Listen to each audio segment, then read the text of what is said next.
हाँ जी, नमस्कार, स्वागत और अभिनंदन आप सभी का। ऐसा उम्मीद है आप सब मस्त हैं और अपनी तैयारी में व्यस्त हैं। आइए शुरू करते हैं आज का हमारा सेशन। तो जैसा आपको विदित है कि हम 2026 में जो भी एग्ज़ाम हुए हैं, जिन एग्ज़ामों के अंदर राजस्थान जीके से संबंधित क्वेश्चन आए हैं, उन्हीं क्वेश्चनों का हम कर रहे हैं सॉल्यूशन। ठीक है, लीजिए, ये रहा आज के हमारे सेशन का पहला क्वेश्चन। क्या पूछा जा रहा है देखिएगा।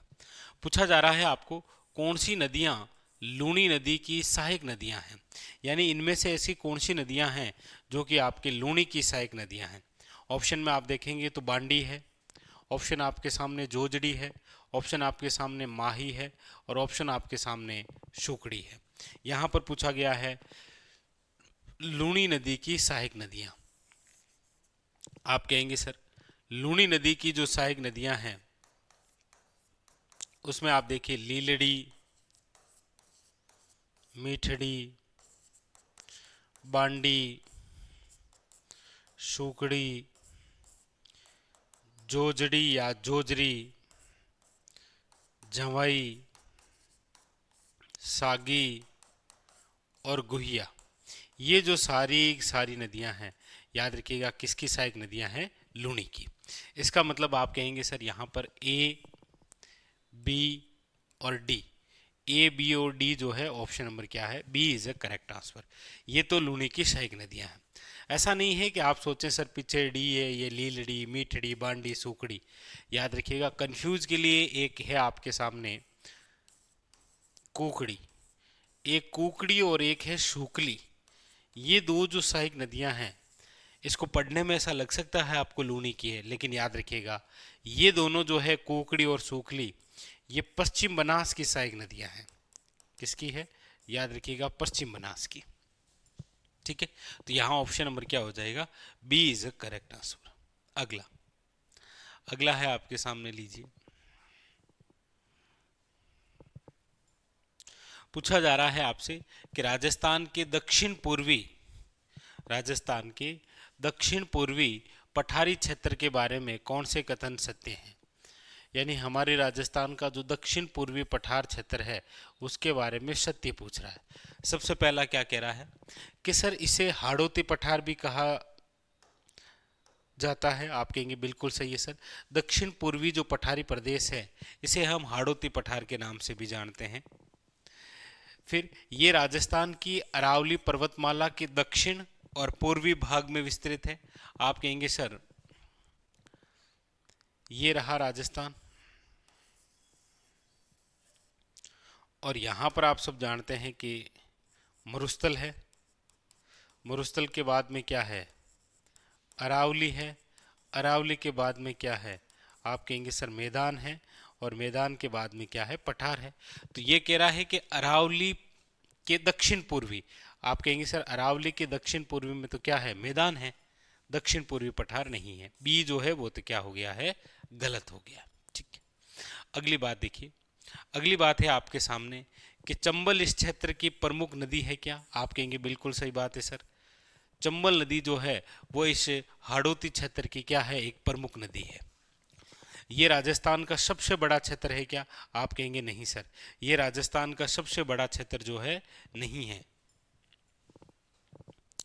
राजस्थान का सबसे बड़ा जो क्षेत्र है वो है, आपके याद रखिएगा, राजस्थान के कुल एरिया के 61.11% भूभाग पर जो है वो आपके सामने क्या फैला हुआ है, मरुस्थल। तो आप कहेंगे सर यहाँ पर ये जो डी है वो तो क्या है, गलत है। ठीक है, तो यहाँ पर दो कथन सही हैं और दो ही क्या है आपके सामने गलत है। यानी ए और सी जो है ये क्या है, सही है। ए और सी सही है, बाकी आपके सामने गलत है। भाई बी वाला वैसे ही गलत है आपके सामने दोनों, और डी वाला और गलत हो गया, तो ऑप्शन बचा कौन सा, एक। D is a correct answer. अगला अगला है आपके सामने, लीजिए। सूची फर्स्ट का सूची सेकंड से सुमेलित करें या फिर मिलान करें। आपके सामने सूची फर्स्ट के अंदर नदी के नाम है और सूची सेकंड के अंदर स्रोत है, यानी कौन सी नदी जो है वो जल कहाँ से प्राप्त करती है। नदियाँ कौन कौन सी है, ऑप्शन में देखो, चंबल है, लूनी है, बनास है और बाणगंगा। एक तरफ चार नदियाँ हैं और एक तरफ आपके सामने इन नदियों का उद्गम है। लीजिए, चंबल नदी के उद्गम स्थल की बात करते हैं। यहाँ से देखो, जयपुर जिले की बेराट पहाड़ियों से। आप कहेंगे सर वर्तमान के अंदर ये जो बेराट पहाड़ियाँ हैं ये आती है आपके कौन से जिले में? तो आप कहेंगे सर कोटपूतली बहरोड के अंदर है ये। और यहाँ से जो नदी निकलती है वो है आपके कौन सी? बाणगंगा नदी। बाणगंगा नदी जिसे याद रखिएगा हम कहते हैं अर्जुन की गंगा। क्या कहते हैं? याद रखिएगा अर्जुन की गंगा के नाम से भी इसे हम जानते हैं। महू के दक्षिण में मानपुर जिले से, या सॉरी महू जिले के दक्षिण में मानपुर पठार से जो नदी निकलती है वो कौन सी है? महू आप सब जानते हैं एमपी में है, और इनमें से जो नदी आती है वो है आपके सामने चंबल। देखिएगा हमारे राजस्थान के अंदर एमपी से उद्गम होने वाली दो है प्रमुख रूप से। कौन कौन सी? एक तो चंबल है और एक आपके सामने याद रखिएगा माही है। चंबल जो है वो महू जिले से आती है और माही जो है वो धार जिले से आती है, याद रखिएगा। अरावली श्रृंखला में पुष्कर घाटी से कौन सी आती है इनमें से? तो आप कहेंगे सर अरावली श्रृंखला है और पुष्कर घाटी है। यहाँ से जो नदी आती है वो है आपके लूणी। वैसे लूणी नदी का जो उद्गम स्थान है वो तो आपके सामने प्रमुख रूप से है नाग पहाड़। नाग पहाड़ कहाँ पर? अजमेर के अंदर, वही अरावली श्रृंखला की पुष्कर घाटी। फिर है खमनोर की पहाड़ियों में वेरों के मठ से, याद रखिएगा वो जो नदी आती है वो है बनास, जिसे हम कहते हैं वन की आशा। क्या कहते हैं? वन की आशा। तो यहाँ पर ऑप्शन कौन सा हो जाएगा? देखो एक के अंदर दो है, एक के अंदर दो है, फिर बी के अंदर तीन है। एक के अंदर दो है, बी के अंदर तीन है। Option number A is a correct answer. ठीक है जी, ए जो है वो क्या है? Correct answer. अगला लीजिए, सूची फर्स्ट का सूची सेकंड से सुमेलित करो। जहां सूची फर्स्ट के अंदर क्षेत्र और अंचल के नाम हैं और सामने आपके पर्यटक स्थल हैं, आपको बताना है कौन सा पर्यटक स्थल जो है वो कौन से क्षेत्र विशेष में या फिर कौन से जिले या कौन से स्थान पर है। याद रखिएगा ये पूछा जा रहा है। तो आप कहेंगे सर सबसे पहले यहाँ पर आप देख लीजिए क्या दे रखा है। आप कहेंगे सर यहाँ पर दे रखा है मेहरानगढ़। मेहरानगढ़ आप सब जानते हैं यह आपके राजस्थान के जिस जिले में है वो जिला है जोधपुर। मेहरानगढ़ दुर्ग जिसका निर्माण राव जोधा ने 1459 के अंदर करवाया था। इसी मेहरानगढ़ किले के बारे में रुडयार्ड किपलिंग ये कहते हैं कि इसका निर्माण जो है वो देवताओं, परियों व अप्सराओं ने करवाया है। जॉन कैनेडी ने इसे विश्व का 8वां अजूबा बताया है। ठीक है, ये मोही मेहरानगढ़। फिर है गलियाकोट। देखिए गलियाकोट जो है वो आपके माही नदी के किनारे है और ये कहाँ पर है? तो याद रखिएगा डूंगरपुर। वैसे गलियाकोट से संबंधित आप दो तीन विशेष बातें पढ़ते हैं। एक तो ये पढ़ते हैं कि यहाँ पर एक उद्योग है जिसका नाम है रमकड़ा उद्योग, और एक यहाँ पर याद रखिएगा आपके संत फकरुद्दीन की दरगाह है जिसे आप बोलते हैं मज़ार फ़करी। ठीक। फिर है दिलवाड़ा मंदिर। दिलवाड़ा मंदिर जो है वो आपके माउंट आबू में है, और दिलवाड़ा मंदिर आप जानते हैं 5 जैन मंदिरों का क्या है? समूह है। यहाँ पर जंतर मंतर की आप बात करेंगे तो आप कहेंगे सर जयपुर। ठीक है, चलिए तो यहाँ पर कौन सा ऑप्शन हो जाएगा? आप कहेंगे सर ऑप्शन नंबर हो जाएगा आपके सामने, पहले में 4 है, फिर 1, फिर आपके 3। Option number B is a correct answer. B जो है वो क्या है? Correct answer. अगला अगला है, लीजिए, सूची फर्स्ट को सूची सेकंड से सुमेलित करें। एक तरफ आपके सामने झील है और एक तरफ जिला है। कौन सी झील कौन से जिले में है ये आपको बताना है। लीजिए, पिछोला झील, सांबर झील, आना सागर झील और कोलायत झील।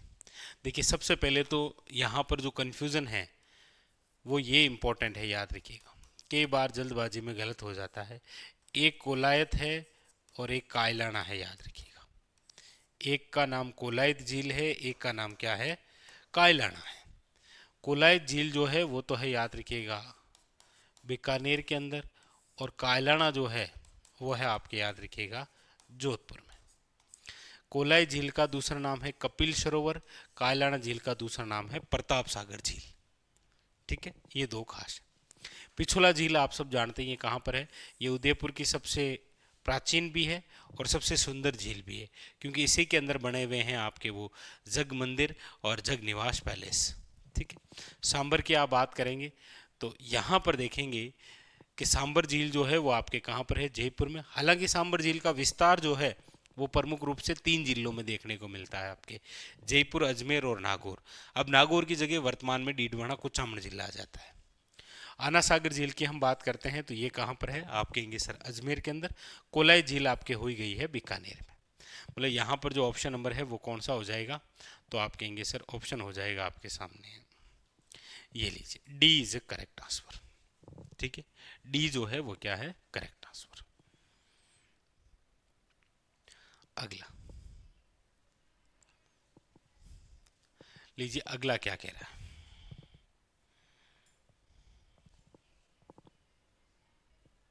ठीक है, अगला दिख रहा है, बहुत अच्छा बेहतरीन सा क्वेश्चन। क्या कह रहा है देखिएगा, पूछा जा रहा है नीचे दो कथन दिए गए हैं, एक आपके अभिकथन एक के रूप में है, दूसरा आर के रूप में है। यानी कि एक ए है और एक आर है। आपको दोनों इन ध्यानपूर्वक पढ़ते हुए बताना है कौन सा सही है, और सही है तो क्या व्याख्या करते हैं, या फिर एक सही है और एक गलत है। तो अभिकथन ए क्या कह रहा है, देखिए अभिकथन ए कह रहा है कि 1799 ईस्वी में महाराजा सवाई प्रताप सिंह द्वारा हवा महल बनाया गया था। आप कहेंगे बिल्कुल सही बात है सर, हवा महल का जो निर्माण है वो याद रखिएगा 1799 के अंदर प्रताप सिंह द्वारा ही करवाया गया। किसके द्वारा, प्रताप सिंह द्वारा ही करवाया गया है। ये जो हवा महल है इसके वास्तुकार जो है वो याद रखिएगा कौन है, वो है लाल चंदुस्ता। हवा महल जो है याद रखिएगा कितने मंजिला इमारत है, 5 मंजिला इमारत है, याद रखिएगा।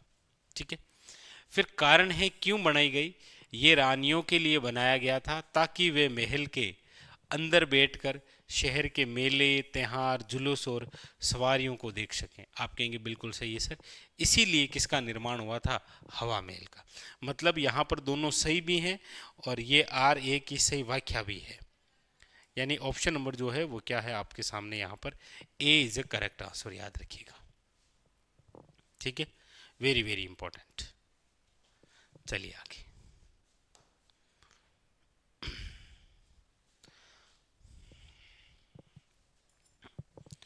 लीजिए अगला क्या कह रहा है देखिएगा। अगला है आपके सामने पूछा जा रहा है कि राजस्थान के निम्नलिखित त्योहारों को हिंदू कैलेंडर में उसके मनाए जाने के क्रम के अनुसार व्यवस्थित करें। क्रम के अनुसार बताना है, चैत्र माह से शुरू करते हुए।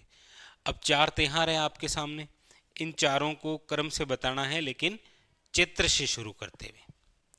अब जैसे सबसे पहले आपके सामने कौन कौन से त्योहार हैं वो देखो। गणगौर, हम सब जानते हैं कि गणगौर का जो त्योहार है वो आता है आपके चैत्र शुक्ल तृतीया को। गणगौर कब मनाते हैं, चैत्र शुक्ल तृतीया को।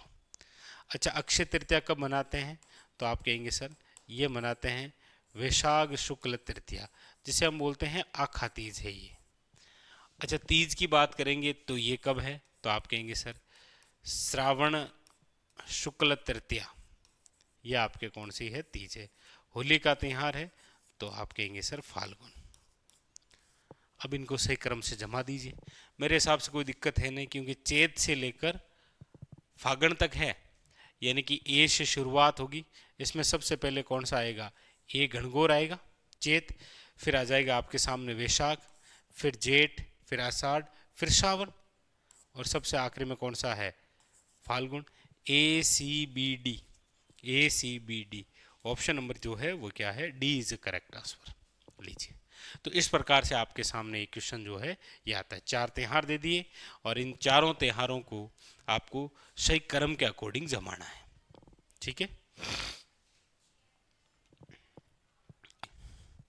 अगला है आपके सामने, क्या पूछा जा रहा है देखिए। पूछा जा रहा है निम्नलिखित राजपूत शासकों को काल क्रम के अनुसार व्यवस्थित कीजिए। लीजिए, काल क्रम के अनुसार व्यवस्थित करना है। 4 शासक हैं आपके सामने और इनको क्रम से जमाना है। अब यहां पर तो नाम दिया है राणा सांगा। राणा सांगा की आप बात करेंगे तो आप कहेंगे सर 1509 से लेकर 1528 है। अब यहाँ पर है महाराणा कुंभा। अब ये है 1433 से लेकर 68। अब यहाँ पर है रतन सिंह। आपको पता हो तो मेवाड़ के अंदर रतन सिंह भी दो राजा हुए हैं।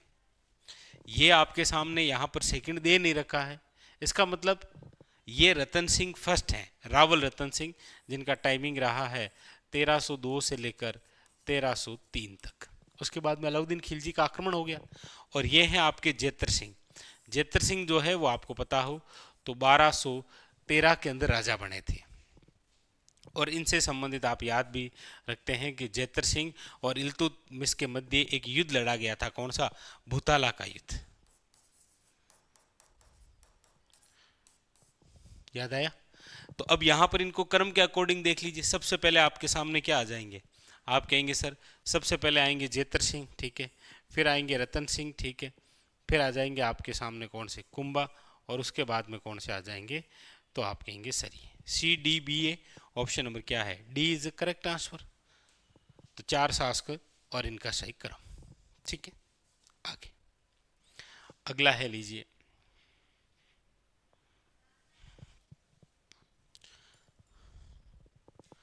राजस्थान के घुड़ला लोक नृत्य के बारे में कौन सा कथन जो है वो सत्य है, ये आपको बताना है।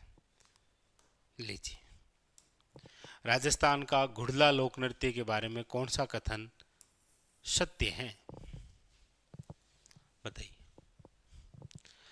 अब यहां पर क्या कह रहा है? ये जोधपुर का प्रख्यात लोक नृत्य है। आप कहेंगे बिल्कुल सही है सर, ये बात तो सही है कि ये जो घुड़ला नृत्य है, ये घुड़ला नृत्य आपके मारवाड़ का लोक नृत्य है, यानी कि जोधपुर का। ठीक है, फिर है कि ये नृत्य केवल पुरुषों द्वारा किया जाता है। आप कहेंगे नहीं सर, ये नृत्य जो है ये करती है महिलाएं, मतलब बी तो गलत है इसमें।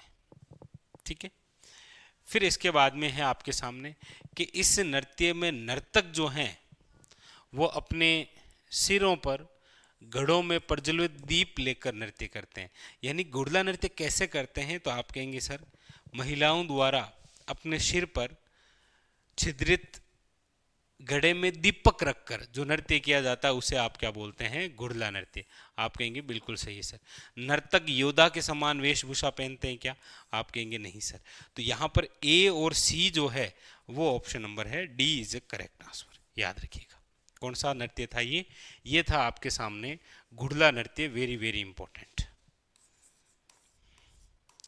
अब एक क्वेश्चन आपके लिए पूछूं मैं यहीं से, आपको कमेंट करके बताना है कि घुड़ला जो नृत्य है, इस घुड़ला नृत्य को प्रकाश में लाने का श्रेय किसे दिया जाता है? प्रकाश में लाने का श्रेय, घुड़ला नृत्य को प्रकाश में लाने का जो श्रेय है वो किसके द्वारा? याद रखिएगा, इंपॉर्टेंट।